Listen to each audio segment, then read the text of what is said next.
Chicago, 2011. A cop is murdered. Police and prosecutors swear they have the trigger man. He swears he didn't do it.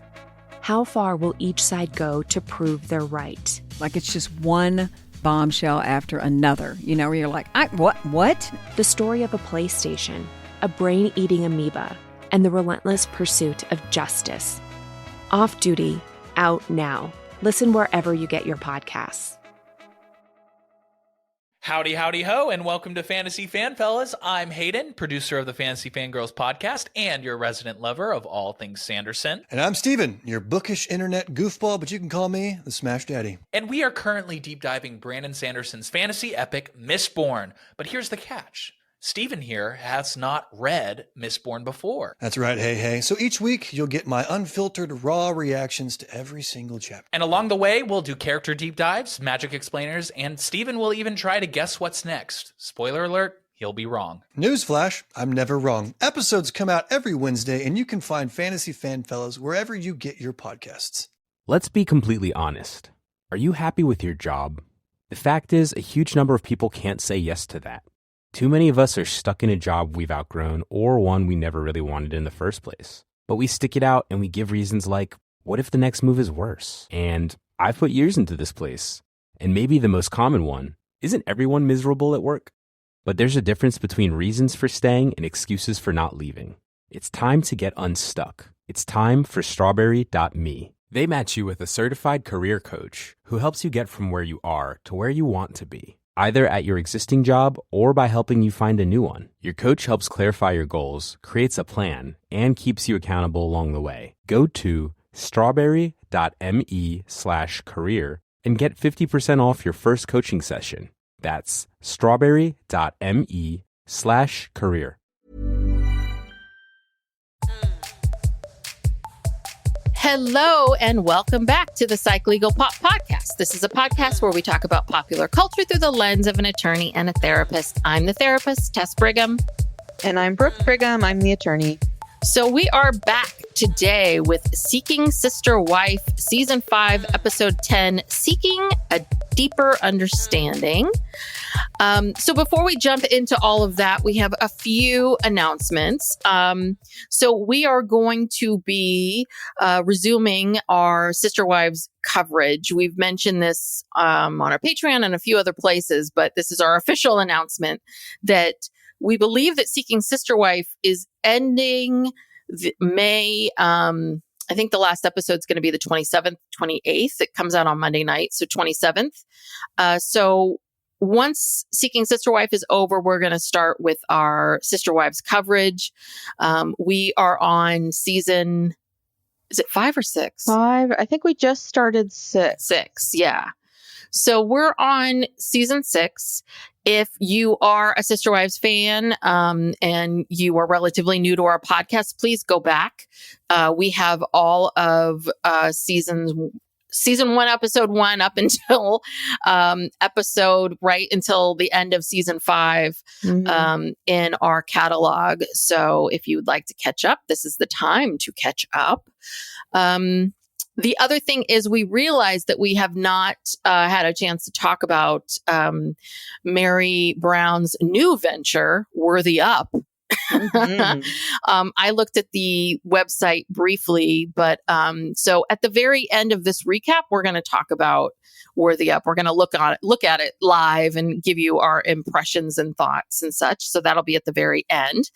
And then finally, the last thing is Patreon. We have a Patreon now. And so please go check us out, patreon.com/psychlegalpop. We've got, we do a weekly show where we talk about various pop culture things and our own lives. We have a very special true crime episode that's just for the Patreon people once a month. You get all the shows ad free. And we do a monthly Ask Us Anything. So you can ask us any kind of questions about legal issues and mental health issues and all that good stuff. So go check us out. All right. You look like you were going to say something. Oh, no, No? I'm just listening to the announcements. All right, good. Okay, sounds good. So now we're back to Seeking Sister Wife. Where should we start? Where should we Let's see. start? It's really only 3 families. Yeah. Davis, Salahuddins, and of course the Merrifields, the never ending. Yeah, they were on a lot this episode. So do you want to start with the Salahuddins? Sure. And I mean, I don't know. I don't know if I'm understanding all of this. I'm still with Mom. Not that I think what they're doing is nasty or it's germy. It's not that issue, but it's a little bit of, why do you keep setting this poor woman up? Like, what do you want from Why are her? you torturing her? Yeah, you keep wanting something from her that she's not going to ever give you. So why do you keep asking for it? Do you know what I mean? Yeah, It's a little bit like, they're rubbing it in her face. They're using it.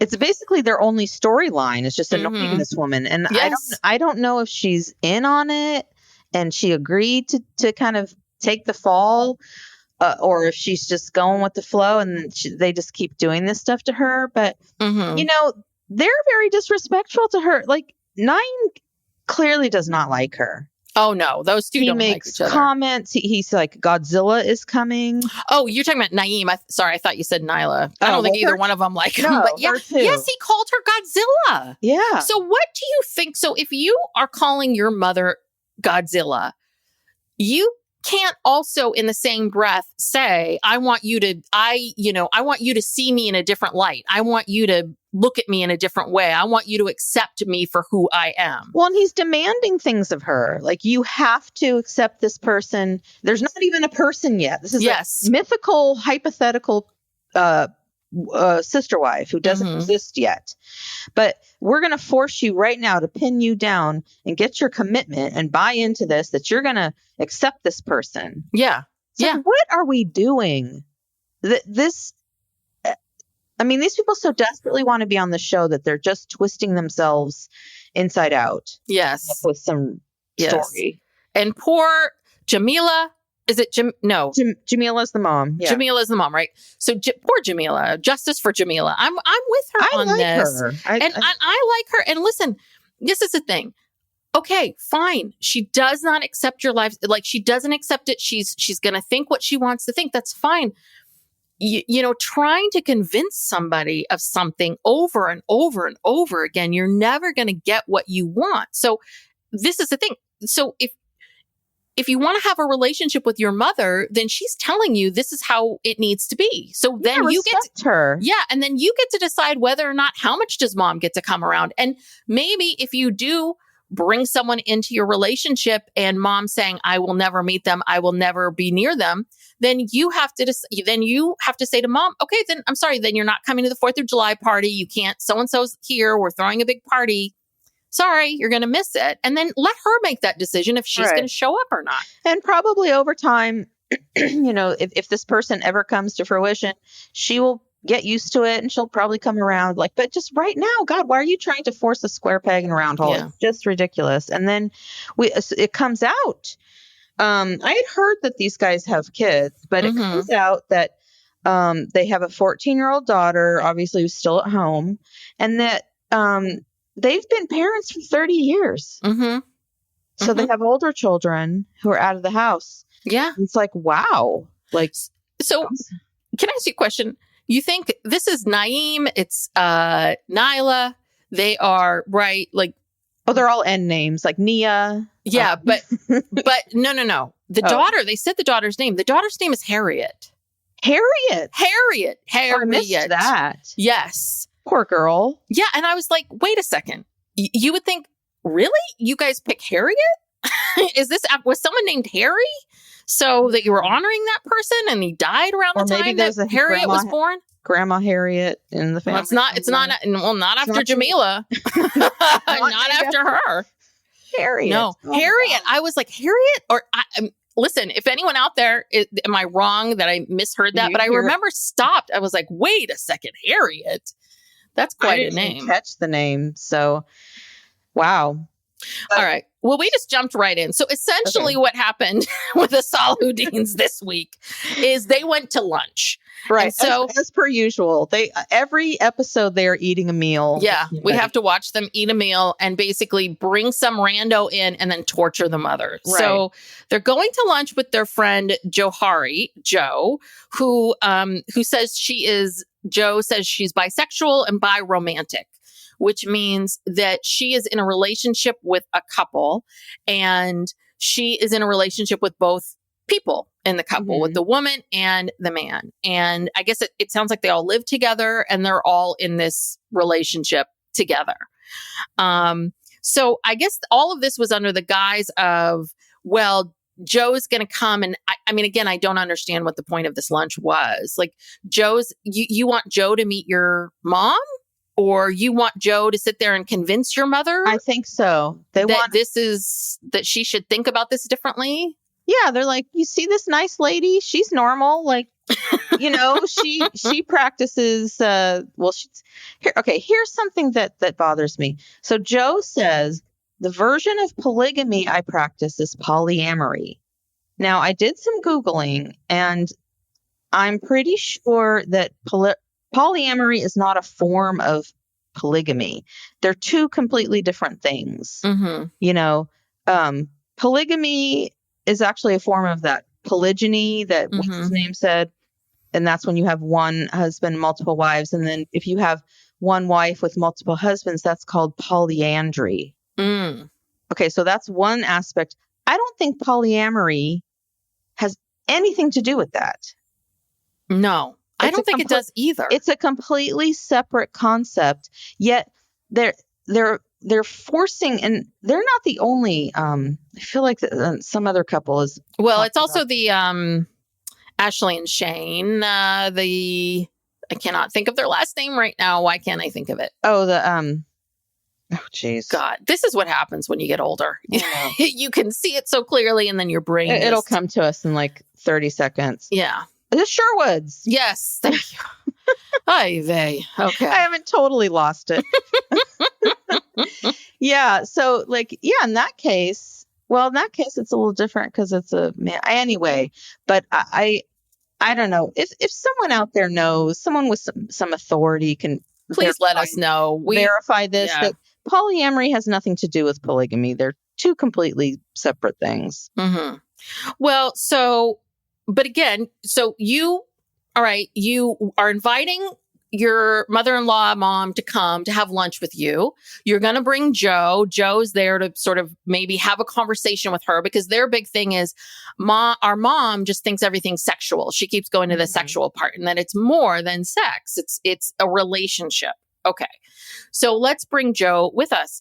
But this is the problem is if the two of you are already on the defensive, if you're already calling her Godzilla and, what energy do you think she's going to feel when she sits down? So you've already ambushed the poor woman a few times now. So she shows up to lunch. This is the third time she's been ambushed. Yeah. So you now are going to lunch and she sees Joe there. And so she immediately is like, oh, wait a second. Is this one of the women? Is this the person? Is this the person? Should I know this person? Hold on a second. You did not tell me that. And then they're kind of like, oh God, no, this isn't the person. Like they're angry at her for sort of being a little out of sorts about, and again, everybody's a little different about this kind of stuff. Some people, they really don't like it if someone's invited that they don't know about. Some people have a real right. I am fine with it. I don't care. But I've certainly had things where I've shown up and been like, oh, I thought it was just the two of us. And now your other friend's here too. Right. Okay. I guess you don't like me as much as I thought you did. So I get her instincts in that thing, like that moment in time. So Joe's trying to talk to her. And that was the other thing too, is I don't know if it wasn't in there or what, but I would have liked to hear a lot more from Joe. Like, why couldn't Joe sort of talk about because Naeem and Jamila started fighting. Yeah, I guess so. There was no, she didn't even get to finish her cocktail, Yes. She had to finish it on the way out because God, I'd be drinking heavily at that meal. Yes, this fight broke out. And I do think they got to eat. Sorry. I think they did get to eat. Yeah. Well, they all still had cocktails on the table that, she was not going to let that go to waste. But No. they started fighting and, pretty, bad. She's like, Jamila says to Nyla, I should smack you in the face. Oh, so this is not the first time these women have talked to each other or fought with each other like this. And maybe they have gotten physical. Maybe. Well, the big thing now is that, so the issue now is that Jamila is saying, I don't approve because there's children involved. And that really sets Nyla and Naeem off because they're like, but wait a second, your excuse before was that you called it germy and gross. And now you're saying it's about the fact that we have kids. And then they start throwing it in her face about the fact that she and Harriet, the grandchild, aren't close. Mm-hmm. Like, you're not close with her. So what do you know? Or we've talked to her and she's with us and she agrees with us and all of these other things. Again, none of this is a problem. Like nobody has a problem with the fact that you guys want to bring another person into your relationship. No one has a problem that you're the parent and you made these decisions, but it's a little bit of, okay, mom very clearly says, well, it doesn't really matter what I think. You're going to do it anyway. Mm-hmm. And it's like, yes. Yeah. So why do you keep, number one, why are we here? Number two, why do you keep on her? Right. Just ignore it. Yeah. You don't need her permission. You don't need her approval. You don't need her to buy in. Just do it. Live your life. And and it will naturally unfold the way it's going to unfold. I mean, well, but Nyla says at one point, she does. I wrote this down. She says, no, I want to hear what you think. But she says it in a way of like, well, I want to hear what you think. Like, okay. No, you don't. No, you don't. You don't. You don't, because she told you how she felt and you rejected that. And it's exactly what I wrote down in my notes. I said, no, you don't. Because she has told you and you're still trying to convince her otherwise. I wrote the exact same thing down. I'm like, I don't know. It was just, but I was like, ooh, they're going to get no. I was like, and you see the waitress or hostess or someone comes out like, looks at them like, what's happening? No. She had a walkie-talkie on. I think she was from production. Oh. I think production was like, oh crap, we can't have a fight. Are we insured for this? We need to get involved. Yeah. We need to break it up. Because someone in the wings, I think, kind of shooed her away, said it's okay. And then she went back inside. Yeah. So I was like, but then this opens up this whole other issue of that Jamila feels like Nyla's not being very respectful towards her, and then she's pissed at Naeem for not really stepping in, and then that's when she walks up. Jamila walks out the door and says something about, I'm going to smack you in the face. She took her coat off for a minute. Yeah. It was like, she was getting ready. Yeah. Yeah. Yeah. Naeem said something that I thought was interesting towards the beginning of their segment. Mm-hmm. He's in an interview and he says polygamy isn't just about, sex. He says it's about love, unity, and income. Did you catch that? No, I did not catch that. Yeah. And I was like, oh, ding, ding, ding. He's taking, a page out of April Davis's book. It's like we need money. And I've heard on other podcasts that they do have some records of financial problems. Interesting. Maybe foreclosures or bankruptcy. There's like some public records out there. Not saying that, they're having a problem now, but income is up there. Love, unity, and income. Well, yeah, and marriage Marriage was about income and contracts and families coming together and building wealth and all of that. Who says whoop that bitch's ass? Was that Jamila? That's Jamila. Okay. I was just like, I was dying when she was leaving. I was like, you go. Yes. But then Joe, and what I think is really interesting is the fact that Joe, I mean, I don't know if they cut this out, but I got the sense that Joe also was thinking, why are the two of you trying to convince this woman? Right. I feel like Joe was on our side. I think Joe was very much like, I'm happy to share with this person my life and who I am. And right. But they're not interested. But they're not interested. So why am I going to try to make it any better? But she says, put your crown on, queen. I'm like, yes. I like Joe.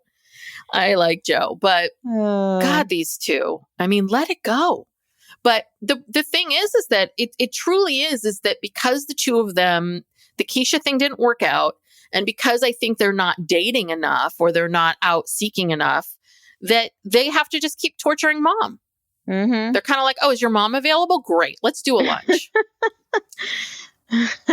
Yeah, they must be compensating Jamila in some way. Please. Showing up, Yeah. But this is her son. I mean, she wants to, I would think that she wants to have a relationship with these people. She keeps showing up for some reason. She cares, in some level, she cares. I don't know. I think that Naeem's got a lot of repressed feelings about his mom. There's some sort of issue with his mom, and that he's been desperately trying to get her love and approval his entire life. Oh, for sure.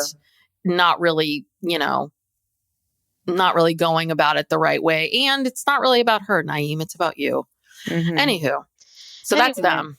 That's them. So let's move to the Davis family. The Davis family. So they found someone. Yes. Can I very quickly, did you notice this? You and Jasmin have something in common, Brooke. Oh, do you know what that is? We're both Scorpios. Yes. She has her Scorpio necklace. Yes. She's very proud of that. Yes. And her lime green dress.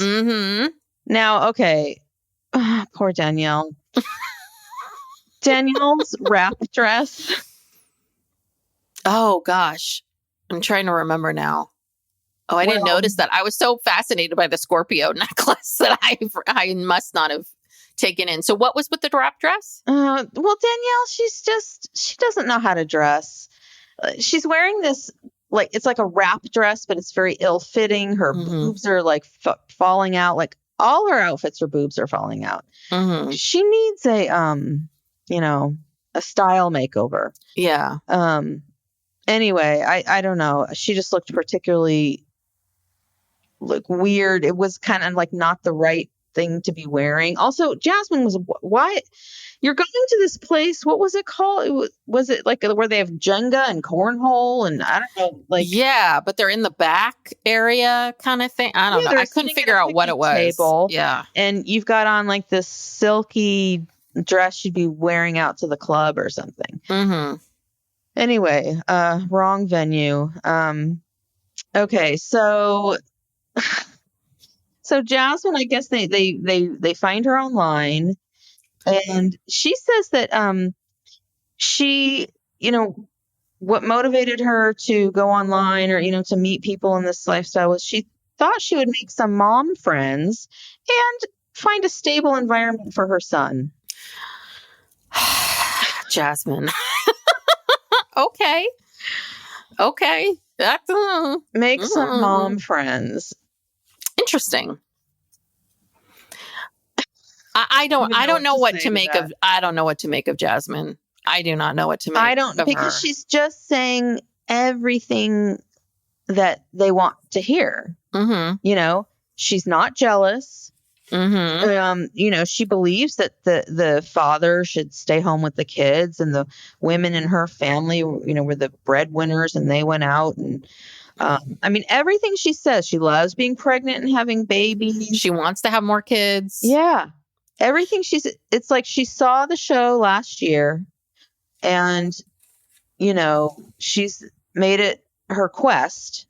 To get to these people and then tell them everything that she wants, that they, she knows they want to hear. Yeah.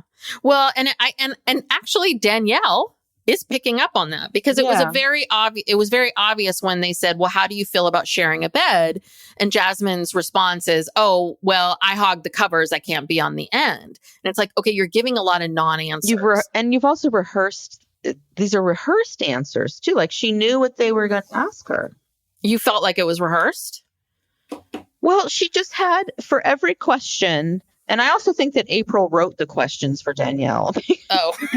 I feel like she wrote the questions for Dannielle, had Dannielle memorize them, and then probably slipped the questions to Jasmin and said, here's what she's going to ask you. Okay. You know, April is in charge of all this, is behind all this. April found this person. Yeah. Oh, yeah. And she vetted her first. And then she said, okay, when we meet, Dannielle is going to ask you these questions and, so work on an answer. And then she gave Dannielle the questions to memorize. I mean, this was all just, it was all. Yeah. But I mean, at least Dannielle picked up. I mean, I'm glad Dannielle read like, oh, these answers are a little too easy and too quick because Jasmin goes into this whole thing about we are all in wolf pack environments. And, that's how I grew up. We were a pride. And it's a lot. It was rehearsed. She had these very rehearsed answers. This was not an on the spot interview. And Dannielle was delivering them like she was conducting a job interview. She was reading her questions off of her notepad. So I think this is all a setup. They're just introducing her. They found her they already vetted her. They already want her to go on a date with Nick. Yeah, they said the next step of this interview process, part 2 of your interview process, is Jasmin and Nick have to go out on a date. But my favorite part of this entire episode was when we get back with they all come home to tell Nick about how it went. And Nick says, he said, I'm not part of this vetting process, but I like the look of Jasmin. Yeah. He's like, I've seen pictures. And it's like, so let me get this straight. That's all it takes for you? I mean, really? Yeah. Just a picture, and if she seems like a nice person when you meet her, okay, great. No problem. So Nick and April probably picked her out themselves and together. Yeah, and then April is saying all the things that she thinks people want to hear, which is, I'm really letting Dannielle take the lead on this. I really want Dannielle to feel comfortable. I really want to give her space. I really want to give her time. And it's like, no, you don't. No, you don't. If you really cared about her, you would not be trying to do this. You just wouldn't. No, because she's not ready. Yeah. And waiting a couple weeks or a month or 2 months or whenever these people's going to come back on their shooting schedule. April, we know that that's not the truth. That drives me nuts. The fact that she keeps kind of telling us things. It's like, no, that's not the truth. Yeah. Yeah. So she's way, way too agreeable. And Dannielle knows that's a red flag. And then Dannielle says she says she doesn't feel like she can voice her concerns because she will be the one on her own. And that's a big reason, right? Why doesn't someone speak up? Because they are so afraid of going out on that limb by themselves that's a very scary feeling. And so of course Dannielle doesn't want to do this. She's actually already done it once and was chastised. Right. And I felt told, no, you can't do that. Yeah. When she said that, I felt really badly for her. I was like, oh gosh, she says, going against the grain when everyone else agrees, I can't really do that is what she's saying. She's in front of everyone else. She's like, oh yeah, everything's great. And then when they're all away and it's just her and the cameraman, and she's like, oh, I don't know about this, and I can't say anything. Yeah, this is not a good relationship. It's not a good place to be. Well, did you hear? What was it? It was Dannielle said this she said this in one of her interviews. She said something to the effect of, well, or maybe she said it to Jasmin, I grew up with a lot of siblings. And I was like, oh, that's interesting. You grew up with a lot of siblings. Because the big mystery has always been, who is Dannielle? Where did she come from? Where are her people? Where's her family? And so she has a lot of siblings. So where are those siblings? She needs a brother Billy. Yes. Too. One of those siblings has got to be watching this show and see that she's in distress. Yes. Someone needs to come and help her. Yeah. Save Dannielle. Save both of the Danielles. Yeah, I have to say, yeah. And then Nick, I also think that Nick is reading cue cards in some of these these confessionals. It really seems like he's reading cue cards. Every once in a while he'll say something that sounds natural, but for the most part he's just kind of, I'm sure April wrote this script for him and he just keeps saying it over and over again. Well, because he says the same thing. It's every single time. Well, in this family, the women seek it. We do it like this. The women seek out other women. And then we do it right. It's, I don't think Nick is, despite all the thinking time he has, he is really not coming up with original content, essentially. Oh my gosh. Tess, you have to go back because we were discussing, you were questioning me about whether this was their second season or third season. Okay, this is only their second season. Mm-hmm. I went back and I watched their introduction from last season, episode 1. You have to go back and watch it. Okay. So wait, they started last season? Yes. Okay. I have to go back. I will. Episode 1, just watch their introduction. And Nick, you'll see Nick articulating his thinking. Mm-hmm. He's trying to explain quantum physics or something to April and Jen. And they're just like, oh, wow, that's great. You're such a good reader. Good reading comprehension. Yes.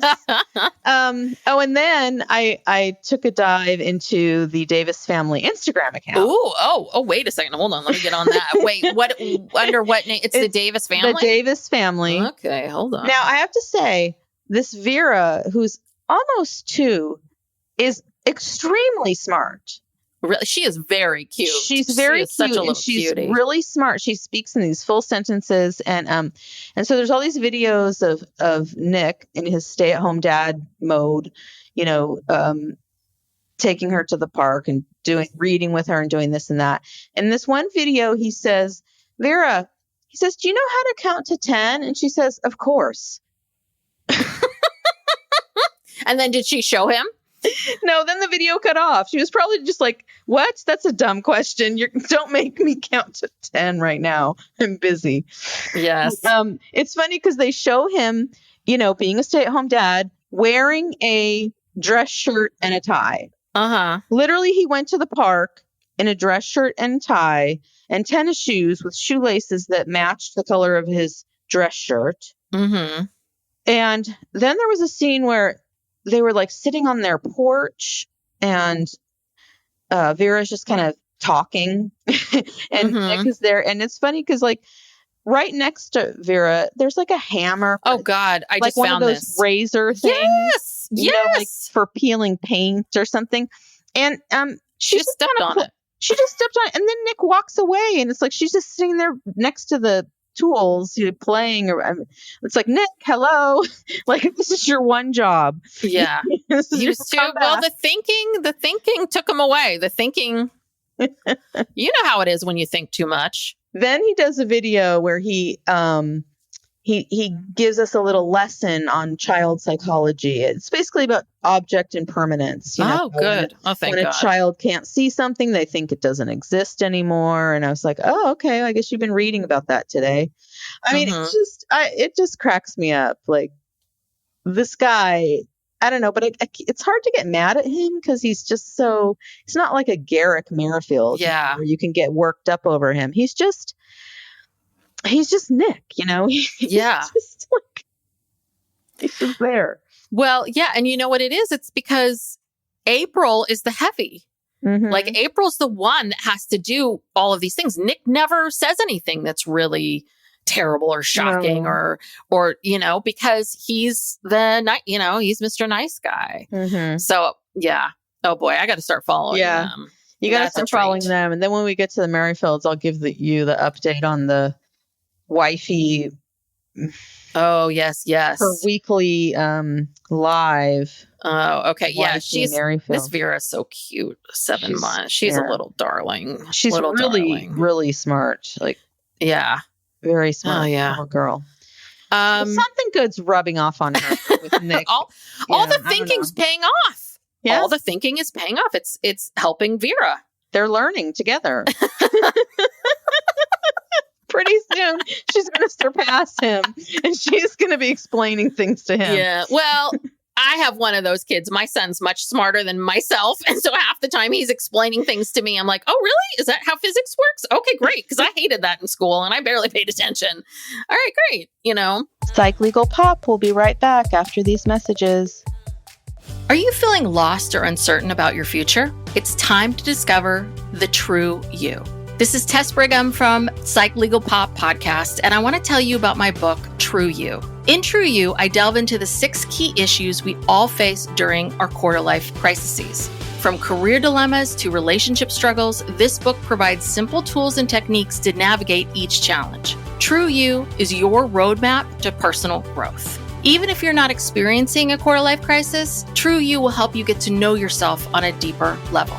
If you're ready to unlock your true potential and create a life you love, pick up your copy of True You today. You can find more information on my website, www.tessbrigham.com, or it's available to purchase at Amazon. Chicago, 2011. A cop is murdered. Police and prosecutors swear they have the trigger man. He swears he didn't do it. How far will each side go to prove they're right? Like it's just one bombshell after another, where you're like, what? The story of a PlayStation, a brain-eating amoeba, and the relentless pursuit of justice. Off Duty, out now. Listen wherever you get your podcasts. Howdy, howdy, ho, and welcome to Fantasy Fan Fellas. I'm Hayden, producer of the Fantasy Fangirls podcast and your resident lover of all things Sanderson. And I'm Steven, your bookish internet goofball, but you can call me the Smash Daddy. And we are currently deep diving Brandon Sanderson's fantasy epic, Mistborn. But here's the catch. Steven here has not read Mistborn before. That's right, hey. So each week, you'll get my unfiltered, raw reactions to every single chapter. And along the way, we'll do character deep dives, magic explainers, and Steven will even try to guess what's next. Spoiler alert, he'll be wrong. Newsflash, I'm never wrong. Episodes come out every Wednesday, and you can find Fantasy Fan Fellas wherever you get your podcasts. Okay, let's get into the Merrifields, the family that we've been looking forward to. And, I don't know. I'm still perplexed by Nathalia. I cannot figure her out. Mm-hmm. I do feel, I really feel for her in this moment because I think I think they both thought she was going to get married. And then to hear about this pregnancy, it was very shocking. Mm-hmm. Very, very shocking. So, I have a question. Mm-hmm. Do you think that, so last week when Danielle showed up, she walks in and the first thing she says to them is, we're going to have a baby. Mm-hmm. Do you think that was the first time that Nathalia heard that? Do you think Garrick even told her before Danielle? Oh, no, I think he did. I feel like she would have had a much bigger reaction, much bigger. Because in this episode, she says several times that, one of the reasons she was very down in this episode. Mm-hmm. Oh, yeah. And one of the reasons she said was that, Garrick never took the time to really talk to her about this. Mm-hmm. And so I didn't know if that meant that he didn't tell her before Danny got there or just since Danny got there, and then they go straight to the ultrasound place, to see the baby. And she's like, I haven't even processed this with Derek, and Garrick. And, she was disappointed in him, I think. Well, yeah, no kidding. I mean, yet again, Nathalia, before you said yes to that proposal, there was the app situation. Don't forget, that wasn't that long ago. So, I think she's starting to feel, I don't know. I think she's feeling overwhelmed. I think that they really not understanding each other language wise, though she's saying more and more words. Yeah, she's talking a lot more. She's speaking more and more English. Again, Garrick has not bothered to learn one goddamn phrase. But it is, I don't know. It's really hard because I think what happened was that I think Garrick told her about it. And like I said last week, I really think that Garrick's been having to backtrack a lot. So I think Natalia's having to take in a lot of information over and over and over again, because I think that he told her, Danny and I don't really have sex. Right. And so first she had to wrap her brain around that fact. Like that fact that like, oh. And now she's pregnant. And then we hear from Garrick that apparently Nathalia was late and they thought Nathalia was pregnant. Yeah, like they were hoping Nathalia would be pregnant. Yeah. They've been trying. Yes. They were intentionally trying to get pregnant. And, oh yeah, I mean, this is terrible for her. And then when they're at the ultrasound place, the technician says that she's about 10 or 11 weeks. And then Garrick's like, 10 or 11, approximately. Because guess where 10 or 11 weeks ago was either when they were in Mexico or... It was Mexico. Right before, right around that time when they were in Mexico, that's when she got pregnant. Or so right before, yeah. She's having to process all of this. And also, I feel like Dannielle was kind of gloating. She was. Yes. Well, yeah. I mean, because they showed you on camera several times. She had her hand on Garrick's knee. I mean, they're never that intimate with each other on that level. Like several times we saw Danielle's hand on her knee, and they're having this conversation of like plans and plans working out and God's plans and blah blah blah blah blah. Right, and she's got her hand on the knee, and she's kind of like, yeah. Well. Funny plans. I'm pregnant. Surprise. You're not pregnant. I'm pregnant. Ha ha ha. And then has her hand there like this is mine. Yes. She's smiling. She's kind of laughing. She's saying bittersweet. Surprise. Yeah. Yeah. And then Garrick is like, sad wedding. Baby. Happy. Yeah, Garrick does not seem too thrilled about the fact that Dannielle is the one pregnant. And I think that is, and they talked about this in Sister Wives, right? Where the first time when Robin announced that she was pregnant, it's like when you are in these relationships, it's theory that this person's having sex with another person. But when you see baby, it's like, oh, it's happening. And okay, got it. And so I think that it was very shocking for her. I think Garrick's been lying to her about all of that. And then, so I think she was wrapping her brain around that. But I think at the same time, I think that Natalia's like, well, I'm going to get married soon. This is great. Let me just focus on the marriage. And then when she found out that they couldn't get married, I think she was just like destroyed. And then the next scene is she's got to go watch these other people with their baby. Why are you doing this to Nathalia? Like that seemed, I don't know. I don't understand why Nathalia didn't say, listen, I can't show up. You guys go, I'm staying here. Yeah. I feel like that was cruel to make her go to that ultrasound. But yeah, Dannielle didn't give a crap. She was really just gloating and she didn't care. She really didn't care how Nathalia, because she's mad at Nathalia. Because Natalia's not like reaching out to her and not being, like her sister, and this comes out later when she's like, she's upset about that. Yeah, she's mad at her. Yeah, very much so. Well, so, but Nathalia does say that Garrick's not talking to her. I think that's the other thing too. Is I think that Nathalia assumed that Garrick would really maybe be there for her emotionally a lot more than he is. Yeah. And I think that's starting to weigh on her as well. Like, oh, he doesn't seem to be, bothered at all, or he doesn't seem to care how this is impacting me or any of it. He's not thinking, oh, wow, this must be so hard for Nathalia. Yeah. Not at all. He's just happy to see Dannielle. Seems like I don't know if he's happy to see her, but yeah, I mean, I think that what he does with Nathalia is exactly what he does with us on the show, which is, this is really hard, Nathalia. Yeah, I'm sorry. Yeah. Okay. Yeah. Right? Is this how he is in real life? I mean, is he this detached and emotionless? Because he really is.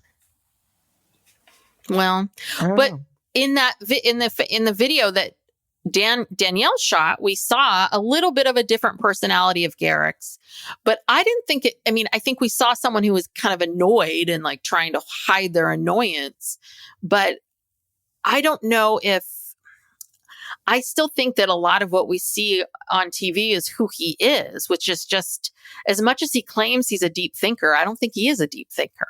Like he can rattle off stuff about God and what God told you and what you want and sisterhood and all this other kind of stuff. But to really be there for someone, I don't think he has any idea how to do that. And that's very different. No. So. And in fact, Nathalia says, I'll talk about that when we get there. Let's see. Maybe this is... We are there. Because the next scene after that is them having Natalia's friends come over. Yeah. So her friends come over. And one of her... Now we have a real life translator. Yes. Yes. Her friend. I didn't catch her name. It's Lorna. Lorena. Yeah. I wrote it down she's somewhere. kind of translating. And this is where, Nathalia says that Garrick never talked to her about it and ignored her. And then Danielle sticks up for Garrick and says, oh, well, it's really hard for him, because he has to divide his time and blah, blah, blah. And then Nathalia says, well, how will he divide himself even further? He wants 4 or 5 wives. And then Garrick explains that, but,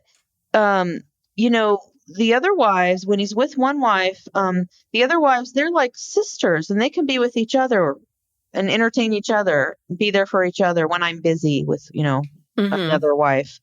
And it's just like, oh, that's your answer? Well, and also, okay, so Danielle's big way that she was excusing Garrick's behavior, right, was what you said, that, oh, well, but he doesn't have time, his time and energy is split and this is just how it is. But it's like, but it's just the two of you right now. Like, yeah, but that's not that hard to manage 2 people. You know what I mean? It's like, and this is already perplexing him. Right. And I think that whole thing about the sisters and like the 2 sisters comforting each other, right? You can't just have 2 wives for that. Now you need 3. Right. Yeah. And you need more to like make all that happen. 3. Yeah. And then this is when Danielle makes it about her. Yes. And she starts crying and, she's like, well, I wonder if Nathalia would even support me. And then the friend pipes in, Lorena, says, well, this is a process. Like, yeah, it's going to take some time. Like, literally, you guys barely know each other. Well, it's a little bit like Danielle read the room. I think Danielle was just like, oh God, there's someone who can translate for me. Great. Let me talk. Let me use this translator. But it's a little bit of read the room, Danielle. Like, is this? Yeah, these are Natalia's friends. But also, these are her friends. This was supposed to be her wedding. Right. It's a very sad occasion. Nobody's really happy.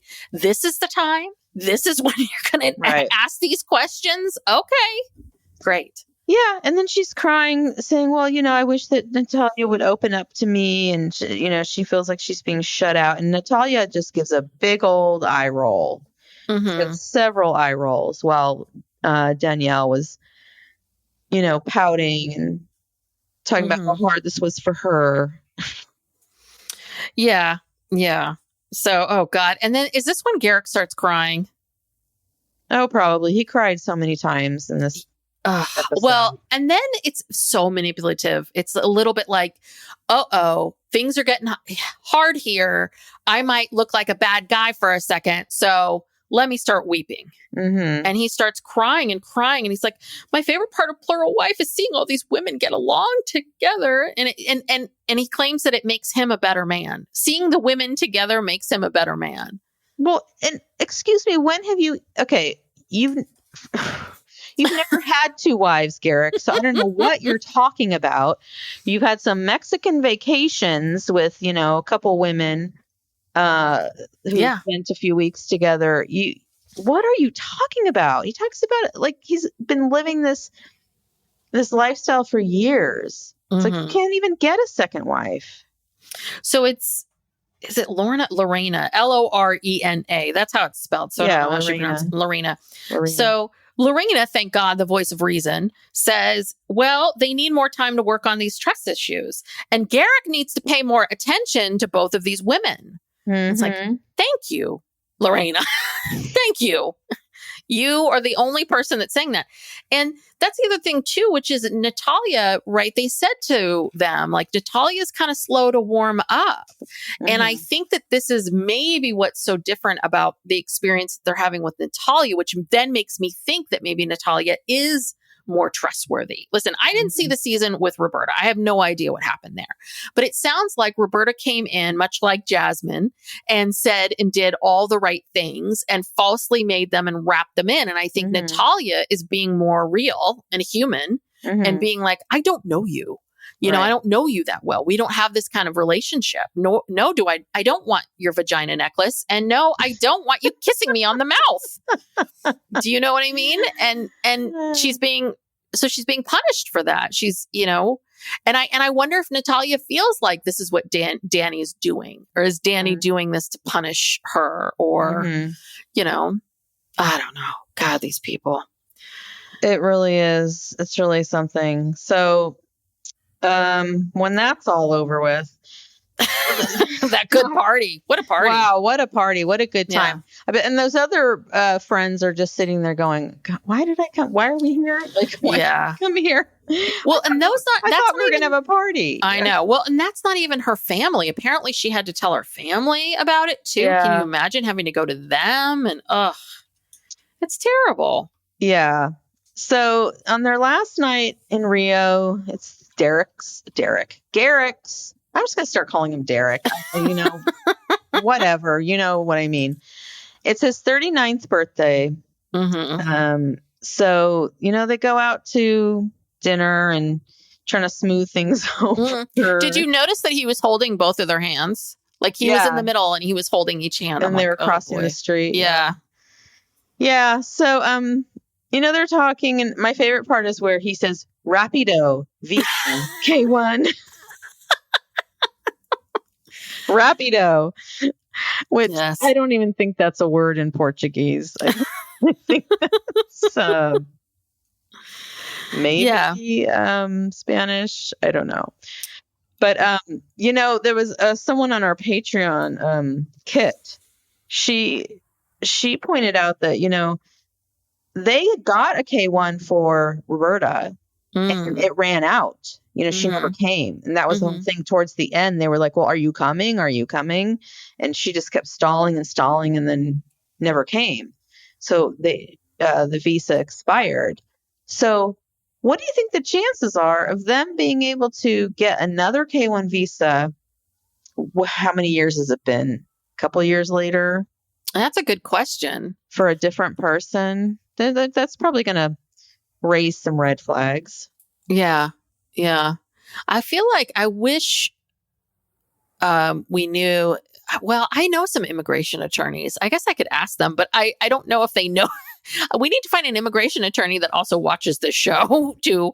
Because first you have to go to the immigration attorney and explain the whole situation. But I would be very curious to know, like, because apparently, right, what Danielle was saying was that the reason why the judge denied their marriage certificate was that he had gotten wind of the fact that he was in this other marriage. Yeah, he cohabitated. Even though they aren't legally married, they're cohabitating and living like a married family. Yeah.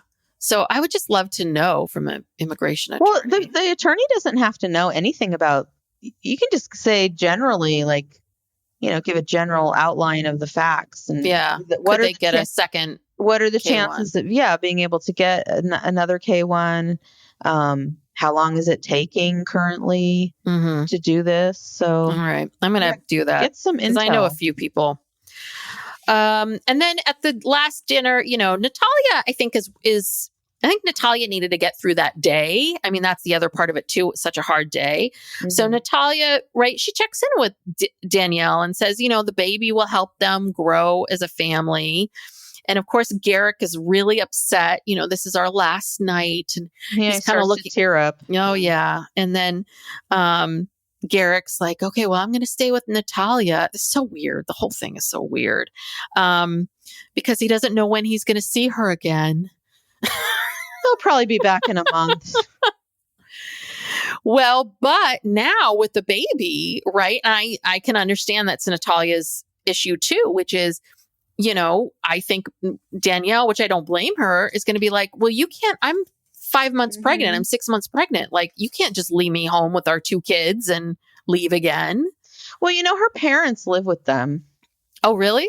Mm-hmm. Okay. And those are the people that we met a few episodes ago. Yeah. Right? Okay. I think they live there because when she does her lives, they're both there. They're like cooking and in the kitchen and helping with the baby. And, so, and they have Sam. They have help. Danielle has a lot of family there to help. But yeah, that's neither here nor there. The point is that, I don't know, that was almost 2 years ago. Who even knows where Nathalia is now or what ended up happening?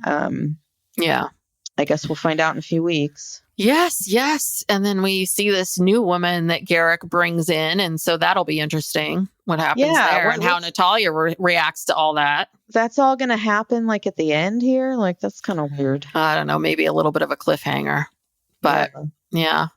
Well, one thing, in one of the Instagram lives, this was from maybe a week or 2 ago, but somebody asked, someone asked about, sex before marriage, because obviously he's, he had sex with Roberta, he's having sex with Nathalia, and Danielle says, well, Garrick doesn't have sex before marriage.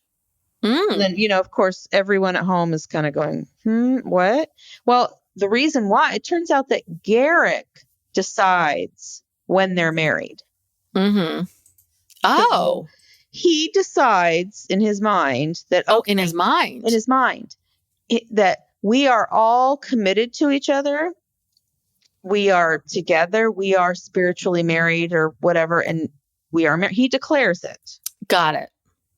So he declared, I guess, I don't know, I guess right after he proposed. Because they had sex. Oh, yeah. That night.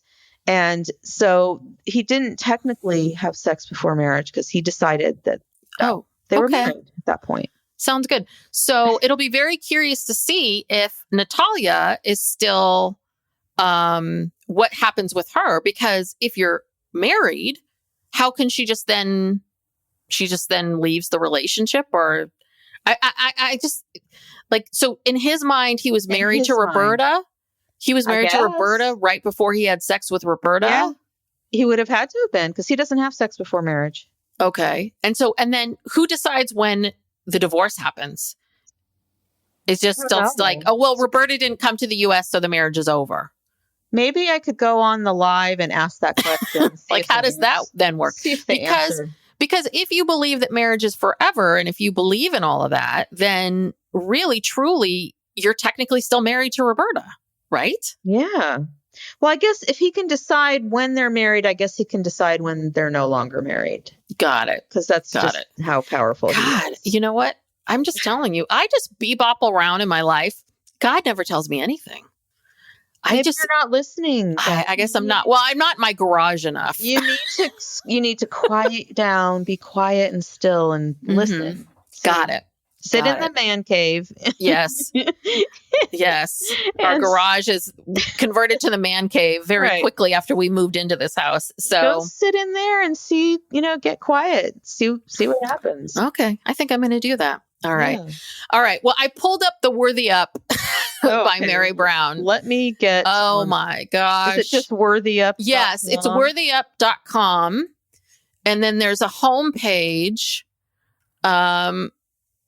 And so Brooke and I were talking about this before we started. So this is my particular theory about this Worthy Up, which is they decide, okay, let's do this thing. Meri, you've shown everyone, after 30 years of marriage.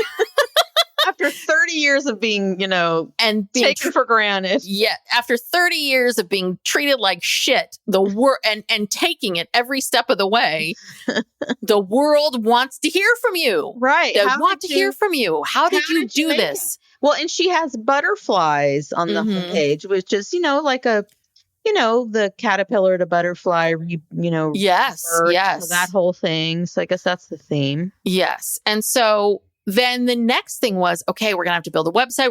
What do we do? Should we, let's start researching copywriters, because I've personally paid for copywriters myself, and, it's expensive. And so they started to realize that, oh my God, copywriters, because they're professionals and talented people, they probably, you're going to pay them a lot of money to write all of this copy. So no, let's just go on AI, because it's just a bunch of gobbledygook. It's a bunch of gobbledygook about what it is. Let's get into, where should we go first? Should we go to about our community, experiences? Okay. Are you ready? How about, are you ready? Are you ready? Well, underneath that, did you scroll down? There's a picture of Meri. Okay. Yeah, scroll down. Okay. And then there's a picture of Meri, which I think is smart. You got to put yourself, she should have actually been what they call above the fold. Right. They should have put a picture of her above the fold. Right. And so here it's at the heart of Worthy Up, we embrace. So everything is said, it's not I, it's all we. It's all we. We embrace the power of community and the transformative impact it can have on one's journey towards self-discovery. This space is a haven for individuals seeking connection, inspiration, and growth. And at Worthy Up, we encourage you to engage in meaningful conversations with others who, like you, are navigating the intricate path of personal development. Share your experiences, your triumphs, and your challenges. At Worthy Up, vulnerability is a strength and authenticity is celebrated. Let's embark on this journey together, a journey where the strength of community propels us towards personal growth, empowerment, and a profound sense of worthiness. Together we rise, we thrive, and we inspire. Welcome to a vibrant community where your story matters and your journey is celebrated. So, Brooke, you read that. What do you think? What do you think this is?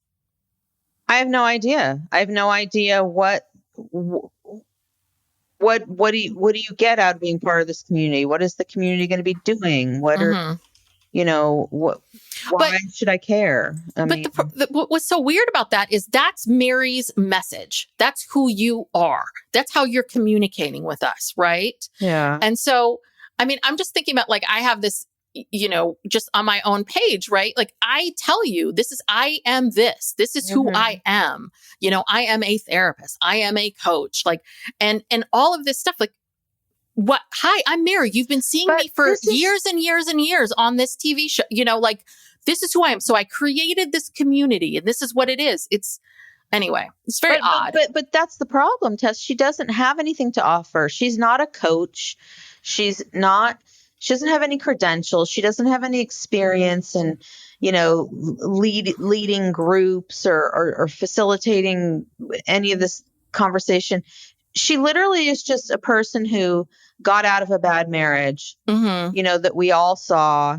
And it was, she was treated like shit for, umpteen years. And okay, good for you. I'm glad you're not marriage anymore or whatever. But like, that doesn't qualify you to lead other people, like, from what to what. I don't even know. We have no idea what she's doing, where we're going with this. Right. Yes. Okay. So that's just page one. So then underneath that is embrace your worth. And so there's a join now button.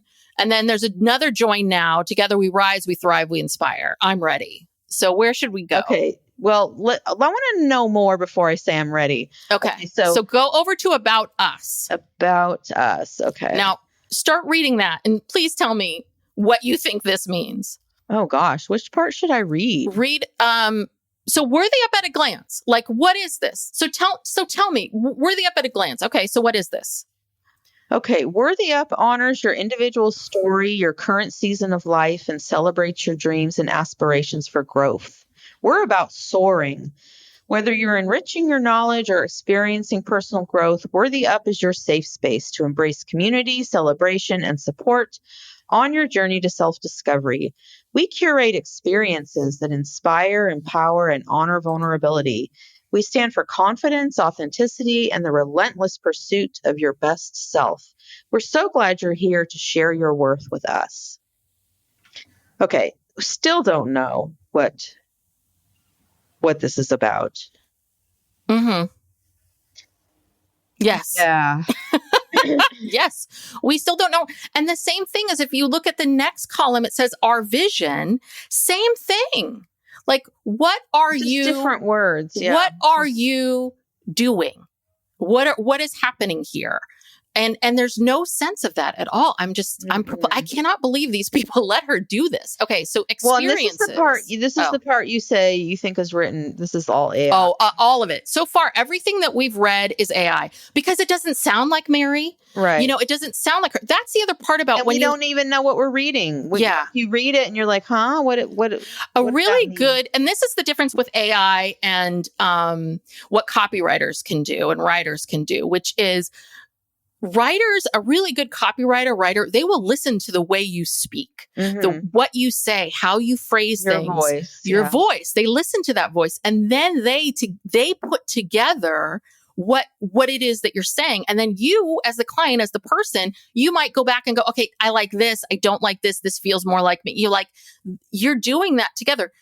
None of this sounds like who Meri is. And that's the whole thing. Like, a lot of personal growth, a lot of what separates one therapist or one coach from the other is, your personal experiences and your knowledge, but it's also your voice. How do you see the world? How do you think about things? Yeah. Because it has no personality. Yeah. There's no, I'm like, there's no personality. And then the next one is experiences, and the experiences are just 3 pictures of people wearing Worthy Up sweatshirts. Yeah, it's Meri and Jen, and then like 7 or 8 other women, all at the Lizzie's Heritage. Yeah. This must have been that retreat that she had. Yep. And it's the same, and this is the thing, it's the same, all the same women, all wearing the same thing in 3 different pictures. I'm like, why do we need that? Yeah, we could have done this with I'm going to hit join now. So join now is let's grow together. Wait, where is join now? Join now. Okay, I see it. And so let's grow together. So this is where the rubber hits the road. Yes. This is where things are pricing. Okay. So for $150, now, is this for a year or is this for a month? I think it's a year. Oh, okay. See, digital membership for the year. Okay. That's the first thing they check. Okay. And then, so you get to be a digital member of what? You get to be in the Facebook group. Okay. Like a private Facebook group. So you're getting access I see. to that. Digital membership gives you access to Facebook. Printable WOW workbook. Yeah. And then there's an accountability community, which basically means you have to post something on Facebook and hope people keep you accountable. Do you know what I mean? She's not even helping you with the accountability. She's not going to keep you accountable. People have to respond. Yeah. Yes. And you hope someone intelligent responds. And you're the first to know about upcoming events and Worthy Up merch, which is another money grab. And also, when you say you're first to learn about things, basically, I'm going to give you all 20% off, or you're going to get to buy these things first. It's like, okay, great. It's not Taylor Swift tickets, you know? And then the same thing, the $300. So $150 is insight. This is the insight part. $300 is the inspiration membership. And so you get all those same things. And for another $150, you get one interactive live discussion Q&A per month. And you get a little merch package, autograph mug, hat, journal, sticky notes, and pen. Oh. And then for $600, you get all of those things interactive. And the $600 is you then get a discount of 20% on all Worthy Up events, held in 2024, discount of 20% on your membership for next year, plus a special surprise bonus gift from Meri. I really want someone to tell me what that is. Oh, it's probably a Worthy Up sweatshirt or something. Or maybe Meri calls you, hi, you know. Oh, I doubt that. So I'm very curious about how this is doing. I'm sure, listen, if you have a platform, you can, it's hard to get these platforms. So once you get them, I understand monetizing it a bit, but this is nothing. Let me tell you. From a source. I've heard that, so this was launched, I don't know, 3-4 days ago? About, week or so ago. This Facebook group, that included in every level of this membership, there's 18 members. And that probably includes the moderators and Meri. Oh my gosh. So yeah, no, it's not like, I think she thought that hundreds or thousands of people would be like, just buying these at least $150. Because what is that, like $20 a month? Or Yeah. I mean, listen, the prices in terms of like, because there's a lot of these masterminds and coaches that do this stuff. I mean, these coaches, they're selling this stuff for $2,000, $3,000 a month. Like there's some things that are very, very expensive. Yeah, no, this is doable. This is doable. This is, and I respect that. And I also understand that, yeah, going every month to do a live, it's your time, your energy. Yes, that, there should be some level of I'm going to compensate you for your time. But I don't even think she understands. I don't think she understands what she's talking about, because the first one is insight. That's the 150, then inspiration, then impact. But what does that mean? Right? Like, so if you're just giving me enough to gain insight, then what is it about this other part that's inspiration? This is why I truly, truly believe that this is all AI. AI came up with this. They came up with these titles, and they all start with an I: inspiration, insight, whatever. No, she's not telling, like, okay, she's selling herself, basically. Yes. So what is she going to teach us? What is she going to tell you? What does, this workbook is a joke. It's total garbage, and this will probably be defunct by the end of the month. Well, and the other thing too is that they put a lot of PR and a lot of, I mean, I don't think they spent thousands. Not really. It was just, but I mean, there was so many like little posts. There was lots of like little Easter eggs and little things they really built this up. They built it up, but that didn't cost them anything. To do a Facebook post is free. And, she did a few Facebook posts. That was her launch, and then she made this video of, announcing the date that this big thing was going to happen, this big announcement or whatever. And this was launched, and, 18 people joined. Yeah. So it's a total flop. Yeah. Yeah. So it's hard. This stuff is harder than people think it is. Yeah. It is hard stuff. It really, really is. And just simply creating something that people want to buy is hard. Like that alone is hard. And then, I think it just feels really, I don't know. I'm really worked up about this because I feel like it's a little bit of a slap in the face for everybody that does this kind of work and cares. Don't feel bad, because it gets, like I said, it is going to go nowhere. It is going to flop because there is no content. There's no content. There's no message. It's not worth $1 a month. I wouldn't pay $1 a month for this. It's nothing. Meri, I wonder if, I think she thought that simply because she's on this show and all these people are, watching it, whatever, that all these people were going to buy these memberships. Yeah. They're not.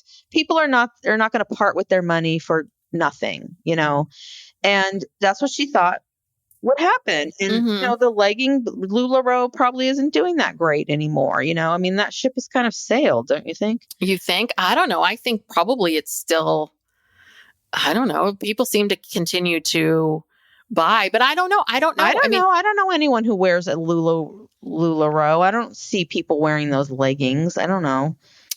Yeah, I'm not quite sure, but it is, I don't know. Yeah.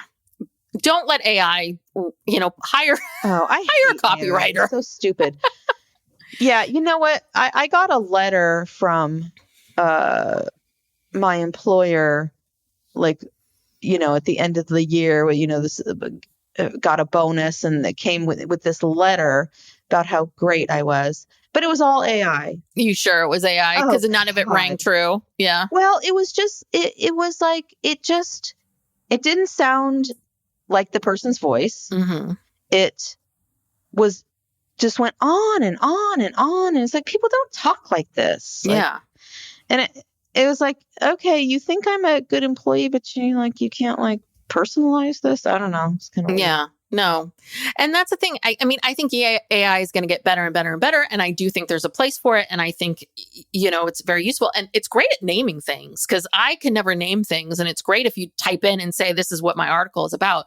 But many times people have said to me, oh, you can just do all of your articles on AI. And I've like, okay, well, let me see what happens if I type in what it is that I want to talk about.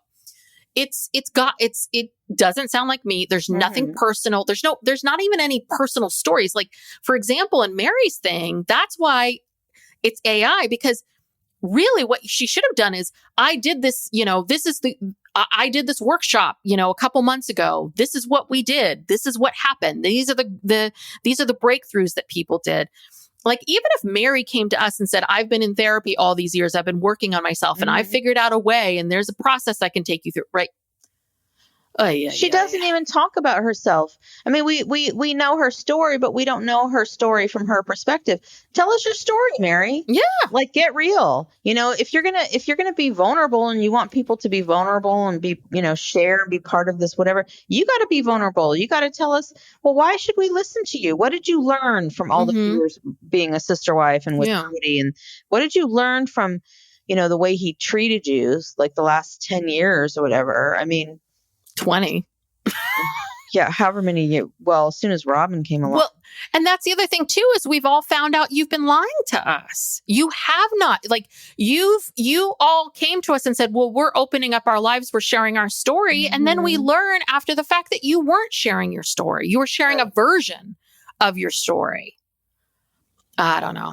I heard something, I can't remember now what podcast it was on, but apparently there's some neighbor of Cody's who's talking about how, basically that whole COVID thing had nothing to do with COVID. It was that TLC said, if you want us to keep filming you for this show, you have to do all these COVID protocols. The COVID protocols were not Cody's. No, they came from TLC. They said that's why they never went into their house. Everything is filmed outside or filmed by them on their iPhones because the production said, and every industry, I mean, they have rules, they have unions, you know what I mean? It's like every industry, all the entertainment industry had very, very strict rules for the things that were being made at that time. And so TLC said, these are our protocols. Your whole family has got to follow this if you want us to continue coming into your house and filming. And so for because Cody didn't even believe in COVID until he got it. He how his politics are. And so he didn't want to lose money. He wanted to keep filming. And that's why he was so pissed off. That's why he was so mad. And he was saying, these people, they really aren't like a family. They don't live like a family. They just get together to film because this is their livelihood. Yeah. Well, and I can also imagine then if Cody's coming along saying you have to follow all these rules, that I can imagine if I was one of the kids who's never been paid for not this. Getting paid, yeah. Never been paid. Why do never they care. Not and you're now telling me I'm an adult and you're now telling me that I need to follow all these rules and have no life so that you all can get richer, so that you all can make money and do that. And I'm sure that Cody used that whole thing of like, we supported you, bah, bah, bah, bah, bah.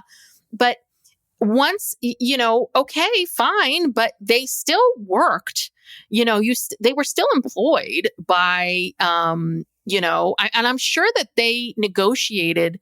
This is what I wonder. Hold on. I wonder if when Cody negotiated each year to come back, if the money was as a family, or were each wife and him paid separately? Because I think he negotiated like, we'll do it for this amount of money. That also is the kids. And so the kids never saw dime one, right? It was never for the kids. What I've heard is that until the splits, until Christine left and then Janelle left, it was he negotiated one lump sum for the entire family, and then he divvied it up how he saw fit.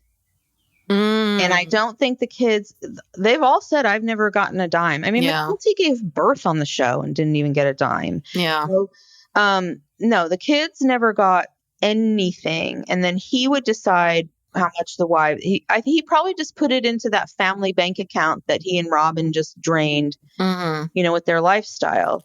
And then when they split up, then Christine and Janelle, they were able to negotiate their own salary. So, yeah.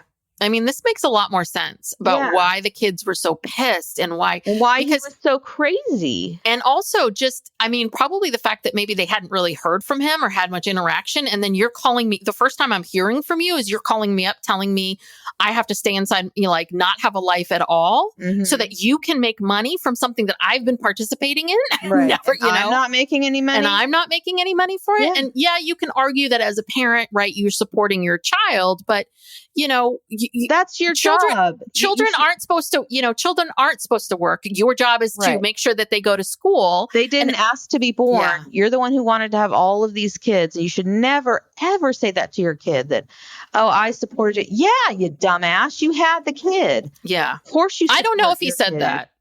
This is just what I wonder. That sounds I just wonder if that's what he said. Because I think he sounds like something he would say. Anywho. Yeah. Yeah. Well, worthy up, worthy down. Well, we'll follow.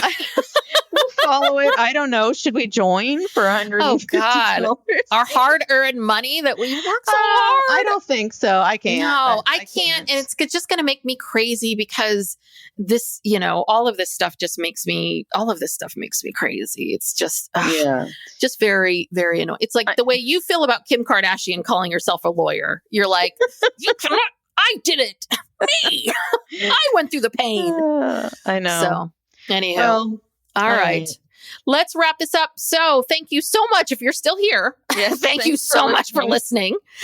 So as we mentioned, go check out our Patreon. We would love to see you over there.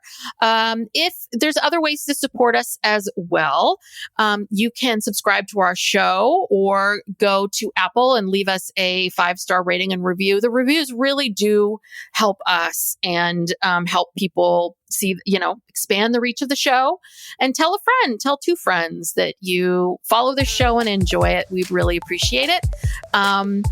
We are on Instagram at PsychLegalPop. And so you can follow us there and hear about what the new shows are going to be. And I think that's it. Is there anything else? I don't think so. Okay.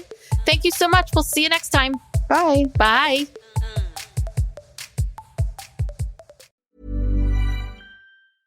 Howdy, howdy, ho, and welcome to Fantasy Fan Fellas. I'm Hayden, producer of the Fantasy Fangirls podcast and your resident lover of all things Sanderson. And I'm Steven, your bookish internet goofball, but you can call me the Smash Daddy. And we are currently deep diving Brandon Sanderson's fantasy epic, Mistborn. But here's the catch. Steven here has not read Mistborn before. That's right, hey. So each week, you'll get my unfiltered, raw reactions to every single chapter. And along the way, we'll do character deep dives, magic explainers, and Steven will even try to guess what's next. Spoiler alert, he'll be wrong. Newsflash, I'm never wrong. Episodes come out every Wednesday, and you can find Fantasy Fan Fellas wherever you get your podcasts.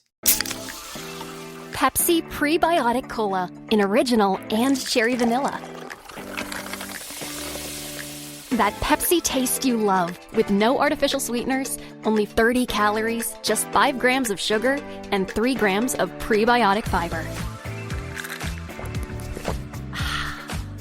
That great Pepsi taste with even more to love. Pepsi Prebiotic Cola. Unbelievably Pepsi.